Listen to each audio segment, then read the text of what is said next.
Qaçaq Nəbiyalıoğlu 1854-cü ildə Zəngəzur qəzasının Aşağı Moğlu kəndində, indiki Qubadlı rayonunda anadan olub.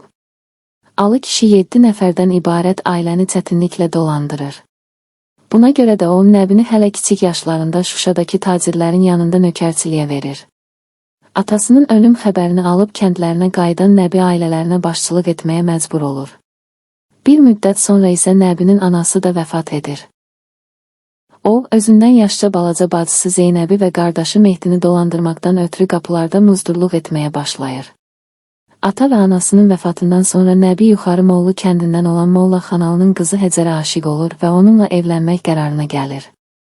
Nəbinin həyatında və qaçaqlığında Həcərin xüsusi yeri olub. Belə ki, olduqca gözəl qadın olan Həcər heç kimdən və heç nədən çəkinmədən daim at belində, əlində silahla Nəbinin yanında olur. Onunla birlikdə dağlarda, dərələrdə yaşayır. Nəbinin qaçaqçılığa başlaması sosial ədalətsizliyə qarşı barışmaz münasibətindən irəli gəlsə də, onun dəfələrlə həbs olunması da Nəbinin qaçağa çevrilməsinə xüsusi təkan verib. İsti aylarda adətən bütün Elad kimi Moğlu kəndinin cəmaatı da yaylağa köçürmüş. Yaylaqdan qabaq lazımi şeylər almaq üçün cəmaat Naxçıvana gedirlər. Qaydanda karvan bir kəndin yanında gecələyir. Həmin kəndin cəmaatı Moğlu cəmaatını talamaq üçün onlara hücum edir. Vuruşmada bir nəfər ölür. Sonra iki kənd arasında barışıq yaranır. Ancaq iş divana düşdüyündən Naxçıvanda məhkəmə olur. Nəbi arxayın olur ki, arada barışıq var, yəqin tutqu olmaz, ona görə də məhkəməyə gedir. Burada onu günahkar sayıb həbs edirlər. Bu Nəbinin ilk həbsi olur. Naxçıvan türməsində yatan Nəbini Şuşa qalasına aparan zaman qolu bağlı olsa da yolda qaçmağa nail olur. Nəbinin ikinci dəfə tutulması birbaşa Qubadlı bəylərinin əli ilə olur. Belə ki, Qubadlı bəyləri Moğlu mülkünün yataqlarını öz aralarında bölmək istədikdə Nəbi kəndlilərini bir yerə toplayıb onlar arasında təbliğat aparır. Kəndlilər bəyləri qovurlar. Bəylər bu hərəkəti Nəbiyə bağışlamır. Moğlu kəndinin yaxınlığında digər kənddən olan bir nəfəri Qubadlı bəylərindən birinin qardaşı öldürür. Həmin kəndin adamları bunu Moğlu kəndindən bilirlər. Bundan istifadə edən bəylər həmin işi Nəbinin üstünə atırlar. Beləliklə Nəbini tutub qazamata salırlar. Lakin bu dəfədə Nəbi Qoruz qazamatından qaça bilir. Nəbi həbsdən qaçaraq həm fikirlərini ətrafına toplayır. Bəylərin onu qaçaq saldıqlarını bildirir. Özündən sonra qardaşı Mehdini incidəcəklərini bilib, onu da götürüb kənddən çıxır. Gecəykən Qubadlı Məmmədəli bəyin ilxısından hərəyə bir at, Pristav Əliağa bəyin divanxanasından hərəyə bir tüfəng götürüb dağlara qalxırlar. Beləliklə də Nəbinin qaçaqçılıq həyatı 1875-ci ildən başlanır. Bəylərə, çar məmurlarına, habelə tacir və sələmçilərə qarşı barışmaz düşmən olan qaçaq Nəbi yoxsul kəndlilərin mənafeyini müdafiə edir, mülkədarların var dövlətlərini əllərindən alaraq kasıblara paylayır. Xalq kütlələrinin mənafeyini müdafiə etməsi və fövqəladə şəxsi igidliyi qaçaq Nəbiyə böyük şöhrət qazandırır. Xalq Nəbinin dəstəsinə yaxından köməklik edir, ərzaqla təmin edir, yeri gəldikdə gizlədirdi. Nəbi uzun müddət çar kazakları ilə vuruşur, sıxışdırıldığı zaman İrana və Türkiyəyə keçirdi. Çar idarəsi bu hərəkatı yatırtmaq üçün bütün vasitələrə əl atırdı. Hökumət qaçaq Nəbiyə qarşı polis, kazak dəstələri göndərirdisə də onu ələ keçirə bilmir.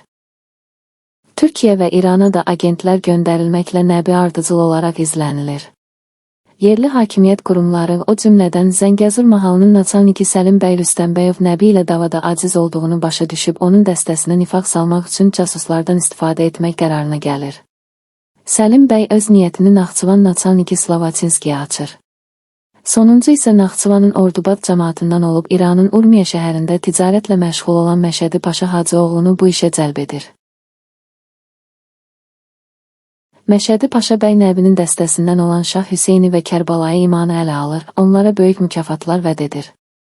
Özü də tez-tez Nəbinin yanına gedib gəlir, ona dost münasibəti göstərir. Bir müddət sonra Məşədi Paşa Nəbini evinə qonaq çağırır. 1896-cı il mart ayının 12-də gecə saat 2-də qonaqlıqdan qayıdarkən gecə Şah Hüseyn və Kərbalayı İman Nəbini İranla Türkiyənin sərhəddində yerləşən Larin kəndi yaxınlığına gətirirlər. Burada Şah Hüseyn Nəbini arxadan vurur. Nəbi elə oradaca ölür.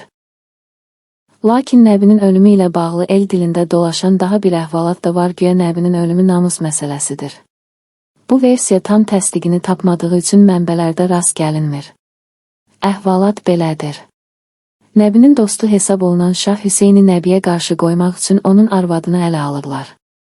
Şah Hüseynin arvadı yalandan ərinə deyir ki, Nəbi mənə sataşıb. Onun sözlərinə inanmayan Şah Hüseyn xeyli götür qoy edəndən sonra arvadının onun namussuz adlandırmasından, Nəbidən qorxmasına görə tənə etməsindən təngə gəlib onun sözlərinə inanır və Nəbini qətlə yetirir. Bu barədə el dilində belə bir şeir də yayılıb. Qadınlar yığılıb bir hiylə qurdu. Nəbinin dostları üzünə durdu. Şah Hüseyn qəflətən Nəbini vurdu.